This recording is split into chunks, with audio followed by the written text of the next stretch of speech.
ആറുമാനൂരിൽ ശിങ്കാരിമേളം അവതരിപ്പിക്കാൻ ബറോഡയിൽ നിന്നും കേരള സമാജം എത്തി. ആറുമാനൂർ ടാപ്പുഴ ശ്രീകൃഷ്ണസ്വാമി ക്ഷേത്രത്തിലെ തിരുവുത്സവത്തോടനുബന്ധിച്ചാണ് ഗുജറാത്ത് ബറോഡയിലെ കേരള സമാജം പ്രവർത്തകർ ശിങ്കാരിമേളം അവതരിപ്പിച്ചത്.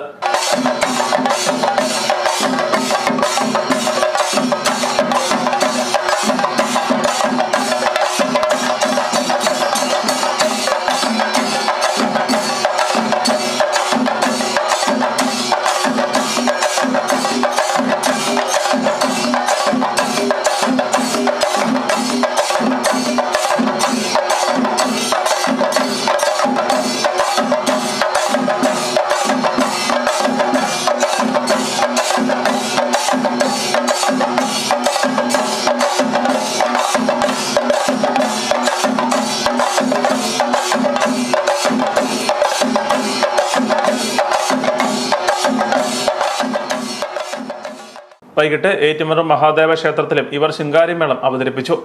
ബറോഡ കേരള സമാജത്തിലെ 12 പുരുഷന്മാരും 6 സ്ത്രീകളും അടങ്ങുന്ന സംഘമാണ് അരങ്ങിലെത്തിയത്. 20 വയസ്സ് മുതൽ 60 വയസ്സ് വരെയുള്ള സംഘമാണ് ശിങ്കാരിമേളം അവതരിപ്പിച്ചത്. ഇവരിൽ പലരും ജനിച്ചതും പഠിച്ചതുമെല്ലാം ഗുജറാത്തിൽ തന്നെയാണെങ്കിലും ചെണ്ടയിൽ മികവ് പുലർത്തുകയായിരുന്നു. സുഷമ തോട്ടയ്ക്കാട്, അഞ്ജു, രാഗിണി, അനിത, ഹരിത, ശ്രീജ, സുനിൽ, ജ്യോതിഷ്, അരുൺ, വിദ്യാധരൻ, ചന്ദ്രമോഹൻ, അരുൺ അജ്മോൻ, അരുൺകുമാർ, യതിദേവ്, അഖിലേഷ്, അവിനാഷ്, രോഹിത്, കിരൺ എന്നിവരാണ് സംഘത്തിലുള്ളത്.